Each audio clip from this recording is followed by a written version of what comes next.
Hi, my name is Jared Lindenmuth, and this lecture we're going to be talking about hops flavors. So, different flavors, how to bring them out. So we're going to be delving deeper into the different flavors and aromas, the compounds which give them those flavors, and some considerations which affect flavors and the impact that they have in the beer overall. So we're going to also look at some off flavors that can be made from based on hops, and aromas that can develop if the product isn't prepared or stored properly, essentially. So alpha acids are the primary bittering agent in beer, and we've talked about that before. And we're going to be focusing more right now on the other factors, so the different oils that are at work here. Most of the flavor and aromas that you think of, other than bitterness, is attributable to the hop oils. So we'll start with myrcene, and myrcene is described as having a green, resinous, herbaceous aroma. Very herby. It's also found in high levels in the herb thyme. So you can think of thyme when you're thinking of myrcene. Kind of picture that in your mind when you see it in hop profiles. Sorry. And so many American varieties have myrcene as one of the main constituents of their oil profile. But it is highly volatile, so during the boil, you'll lose most of this compound. But dry hopping with this, or adding it later in the boil, like near the very end of the boil or in the whirlpool, can get this aroma back, this compound back into the beer. Humulene. Humulene is characterized as being more woody and piney. It's found in many other aromatic plants, found in pine, sage, and also cannabis. It is usually assessed in relation to its different isomer, caryophyllene. Always bad at saying that one. But both are found at relative concentrations in hops, so a 3-to-1 relationship in hops has been found to provide a spicy sort of herbal aroma in the finished product. Caryophyllene is characterized as having a woody aroma, similar to humulene. Caryophyllene is often found where humulene is found, since their structures are very similar, isomers. And so also found in cannabis, many different herbs such as caraway and black pepper. Both humulene and caryophyllene, as well as farnesene, which we'll go over next, are more resistant than myrcene at being boiled off. So these three compounds will remain in the finished beer at higher quantities than myrcene will. Farnesene is characterized as having like a floral and lightly herbaceous aroma, and it's found in several fruit and different herbs and spices. The amount of farnesene can vary a lot in different varieties. Many varieties have very little in it, whereas some can have quite a good portion of their hop oils being farnesene. So it can be used as an indicator of hop variety, since it's greatly different within the different varieties. And it's also typically associated with the noble hops aromas. So, and it's present largely in more of the classical hops that are used, German, Czech hops and such. like Saz. So citronella smells just like you'd think it is. Anytime you've had citronella candles, it's similar to that. Citrusy lemon aroma. It's found primarily in lemongrass and in geraniums as well. It can differ between varieties, but a lot of the citronella comes from a metabolism from the yeast from geraniol to citronella. So geraniol is characterized as having a sweet floral aroma, as you would imagine from geraniums. And geraniol is going to be a precursor to many different hop compounds, such as citronella and linalool, which, as I said before, is metabolized during the fermentation by yeast. Linalool is described as having sweet, floral, citrusy aromas with a little spice note.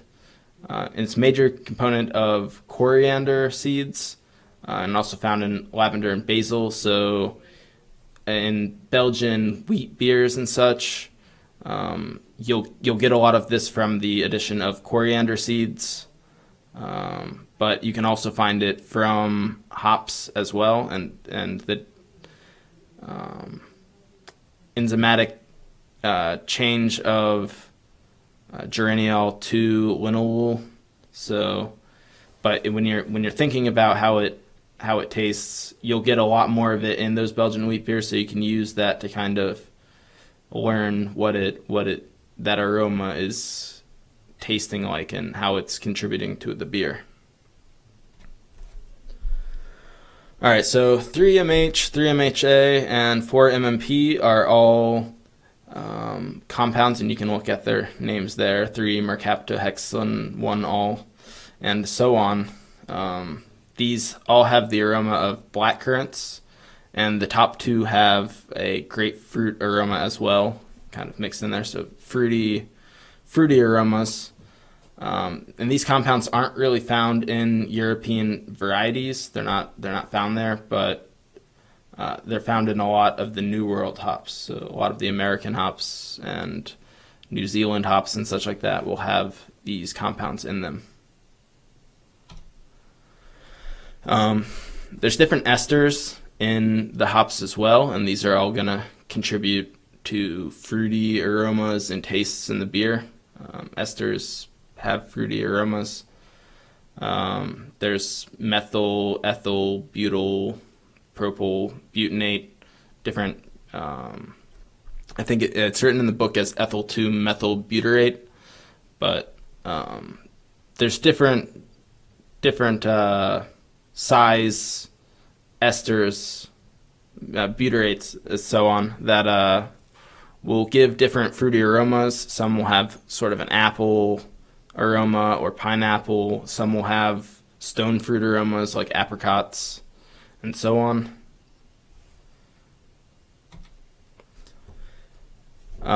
So you can also get these 2 and 3-methyl butyric acids or isovaleric acid. And both of these are going to have a strong cheese odor, and these are usually made by oxidation of particular hop oils. And so the longer the hops age and are exposed to oxygen, the more likely this cheese compound is going to be produced. It can also it can be fought by certain microbes like Brettanomyces can use these and get rid of them, but it can also make some of these acids as well. So you have to look at what strain of Brett you're using if you're going to be using Brett. But it can be used to kind of get rid of some of these off flavors, what are typically, well, always really thought of as off flavors. So So the OAV, the odor activity value, is the threshold value that you're going to get for tasting, or essentially sensory thresholds for any compound. So these values differ based on, well, people's genetics, based on what genes you have. You may or may not have the receptors for that. And so everybody's the book goes over this a bit, and when you read it, you should read through this part. It's pretty interesting, but everybody's genes are different, and you can think of it like a barcode, and everybody's barcode is different. And so based on that, your sense of what you're tasting could be completely different from somebody else's senses. So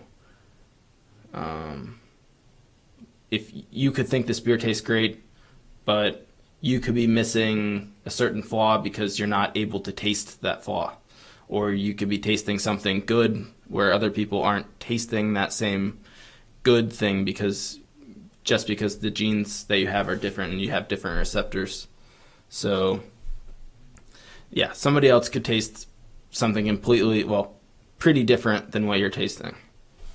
There should be commonalities though, even if you do have different genes.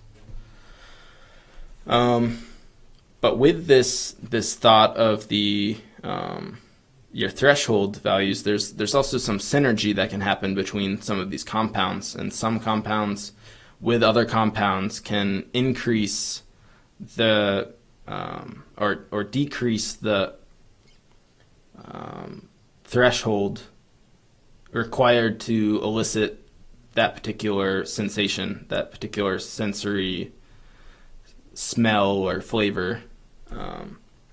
So an example that the book gives that is interesting is with cariophylline, which its normal threshold's at 210 ppb by itself, and Nerol, which has a threshold of 120 ppb individually. But both of those together in a mixture, you can reduce the threshold down to 170 ppb. Which is lower than either of those individually. It's lower than cariophylline at 210 ppb. So, and that's been found for many different combinations of different oils in different concentrations and mixtures. So these beer aroma wheels have been created so that people can better describe what aromas and flavors that they're getting. And it's not all just for hops on this particular wheel that we're looking at there, but just beer in general. But there are hop-specific wheels for talking about different hop flavors and aromas and such that you find. So yeah, because everybody has slightly different perceptions of their aromas, they can use this wheel to kind of say what they're getting out of it, and you can use that to communicate to somebody else how something is tasting to you, and they can use it to tell you what they're tasting in the beer from the, well, in this case from the hops, since we're interested in hops at the moment.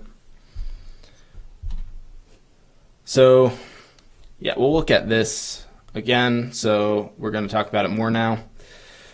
Now that we've talked about a lot of the main aroma and flavor compounds that we've addressed earlier, we're going to look at how they're laid out. So they're all going to be over here is going to be the main portion of the oils that we are interested in as far as the flavors. The alpha acid as bitterness, and that's considered a flavor too, and we'll consider that a flavor here. But we've talked about those before. So you have the myrcene, humulene, cariophylline, and farnesene down here. And you can see their different proportions, and farnesene, there's not very much farnesene in here. A lot of myrcene as far as the total oils are concerned, and there's a good portion of total oils in Citra. And then those are the main four that usually you'll see. So to find out what other oils are in there, just remember what the aromas and flavors of those compounds are, and often in the aroma section you'll see strong citrus, tropical fruits, grapefruit, melon, gooseberry. So it's going to have some of that 4-MMP in those compounds to get the that grapefruit note, and the black currants and such. So you'll typically always have this aroma thing here, and from that you can get a good idea for what oils are present in the hops that you're going to be using.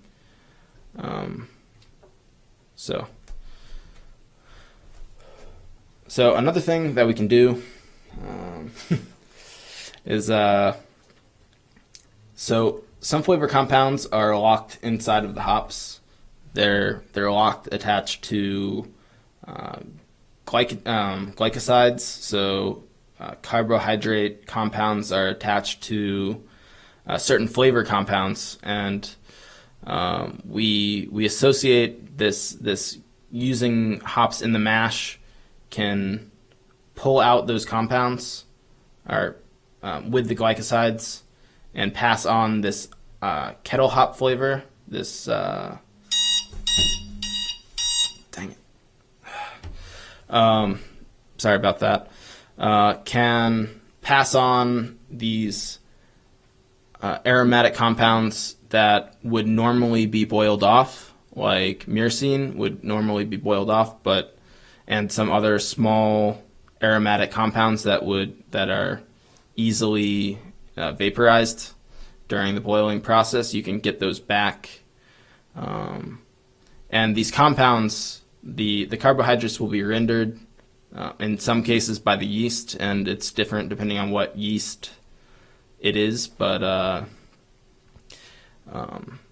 when they're attached to the glycosides, these aromas are essentially silenced, they're muted, and when the yeast eat these carbohydrates up, they release these aromas into the beer, these compounds into the beer, so you're getting this flavor that up until more recently they didn't really understand as well, and they were mostly searching for alpha acids and such like that, and these oils, and they're missing and some breweries have just missed the compounds that you get from those glycosides when they start using extracts more and stuff like that.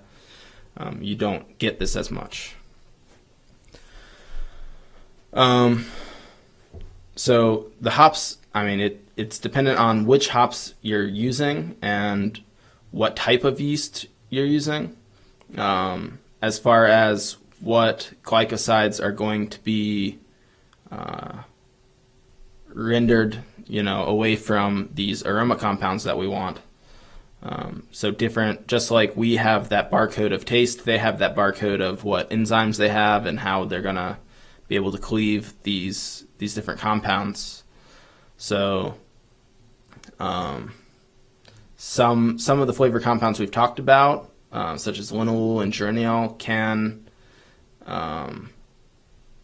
result from this cleavage, and also others that we weren't seeing as much in the hop oils and we didn't talk about, such as benzaldehyde, phenyl acetaldehyde, and vanillin, which respectively have an almond flavor for benzaldehyde, a honey floral for phenyl acetaldehyde, and a vanilla aroma obviously for vanillin. So these are going to contribute to this hop kettle flavor that we were talking about, that gives it kind of a noble taste, noble hops flavor. So dry hopping is done at the end of fermentations, and it can be a great way to get aroma back into a beer. So it's done while the beer just finished fermentation, or after it when it's being cooled down. So it can be done warmer or colder. There's obviously going to be differences based on if it's cold or hot, as to how it extracts. And so at warmer temperatures, you'll be more likely to extract some undesirable grassy notes and stuff like that if you're not careful with it.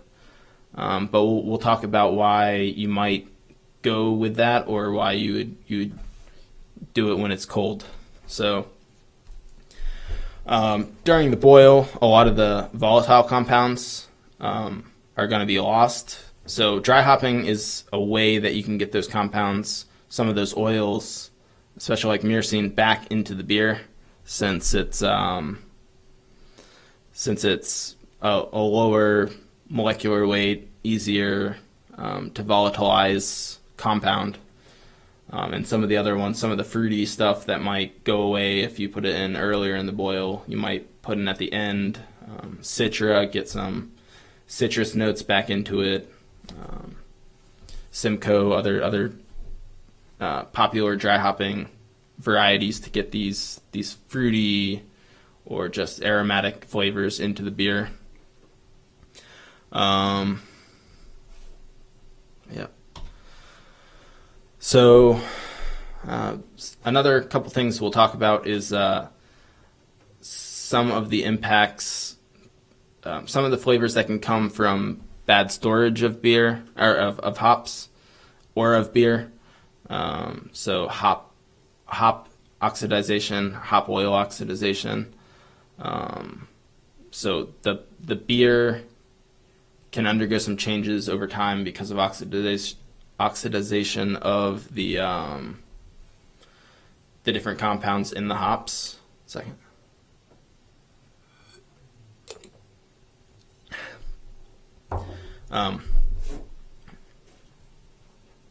So beers that have higher levels of dissolved oxygen, your packaging might not be the best. You need to check that. And if they are high or higher, then they'll be more likely to oxidize than beers with the lower dissolved oxygen. And that, in combination with warmer temperatures, will really speed up the oxidization process. So if you keep them cold, which you should, for all your beers, keep them cold, and this will stop degradation because of oxygen. It'll slow it down, not stop, but it'll reduce it quite a bit. And just the amount of time before you start getting these same per amount of oxygen, if it's the same amount of oxygen but you're keeping it cold, the amount of extra time that you get that it's preserving the beer by keeping it cold is vastly more. So keep your beers cold, keep your hops cold, and you won't really have to worry about this as much. But if you do have to worry about it, these are what you can look forward to. So as we talked about before, there's butyric and valeric acids that will be made, and they have a cheesy flavor that old hops will get, old hop products will get, that are unpleasant in the beer. And you also have oxidization, and those are mostly of the alpha acids. The alpha acids are going to give you these cheesy butyric, valeric acid aromas. But various hop oils can also be oxidized, and they'll have some different aromas. So you'll start getting more grassy and hay type notes in the beer, which, I mean, you'd have to think about it a little bit. It could be okay maybe for some farmhouse ales to get a little bit of oxidization for some of this, but otherwise you probably wouldn't really want this in your beer. You don't want hay, grassy, cheesy beers. But with the farmhouse beers, the Brett can also break down some of the butyric and valeric. So it might end up that way, and it might end up all right. It might be able to have a little bit longer shelf life than some of the beers that don't. And you won't get this cheesy note, which will be nice. But you'll get like a lot of hay, a lot of horse blanket. Anyway, so the oxidization will therefore decrease the hop's bitterness from the alpha acid, since the alpha acids are being changed to butyric and valeric acids. So the bitterness will go away, and you should be able to start. You'll probably start smelling and tasting caddy aromas, and the beers can end up tasting a bit sweeter over time as it ages. And though it's been kind of unimportant till now, we haven't really talked about it, and they're not really as well understood as the alpha acids. The beta acids, when they oxidize, they do have an importance, and they will provide some of the bitterness that you lose from the alpha acids, and so it can kind of extend the life of the hops, of the beer, against the loss of bitterness from loss of alpha acids because of this. But how it's perceived, how the bitterness is perceived, has some mixed perception among customers that have it. So it's typically better to drink fresh, is what I'll keep saying. So we'll also look at light struck flavor, which is caused by the hop compounds that are in it. So the hop alpha or isoalpha acids can decompose in the presence of light and riboflavin, which is a photosensitizer, and it'll form some radical products with sulfur compounds and form MBT, so 3-methyl-2-butyl-1-thiol. You can also call it 3-2-1 if you want. I don't think anybody's doing that yet, but we can start something. That'd be cool. And so this compound is actually fairly similar to the aroma created from skunks. So that's why it's typically called skunk. So like the flavor's been skunked, or so skunked or skunky.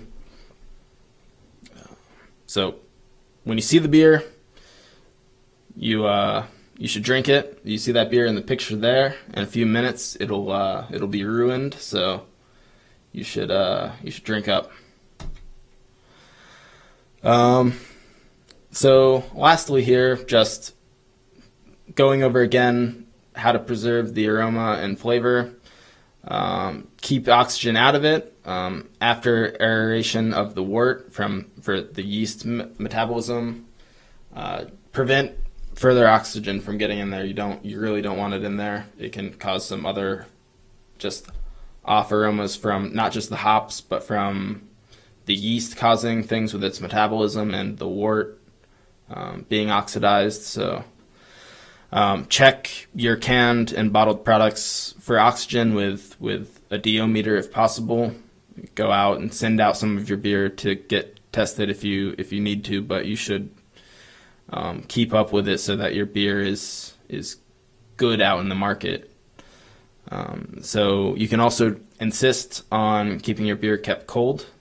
It won't always work, but you should try as best as you can to get them to keep it cold so that it lasts a lot longer in the market and people don't taste your beer and be like, that's not good. You want it to last as long as possible, and the cold is going to help that. And to keep your beer from getting skunked before it's out in the market, or while it's out in the market, don't use clear green glass bottles. Use brown ones. Brown ones are going to protect it from the sun, so you don't get those skunked flavors before it even gets into customers' hands. Also, cans and kegs are even better because they don't let any light in, so that is the best. I would say just in general that the more hops that are added, The more oxidation will negatively impact that beer. Some of the more malt-forward beers are more favorable to aging in general. Some of the higher gravity, maltier beers, some level of oxidization is considered okay, but with IPAs and such, you don't really want them oxidized. You'll get a lot of off flavors and it won't taste as good. So keep that in mind. Keep your beer cold, and we will look at utilization and equations and such in the next lecture.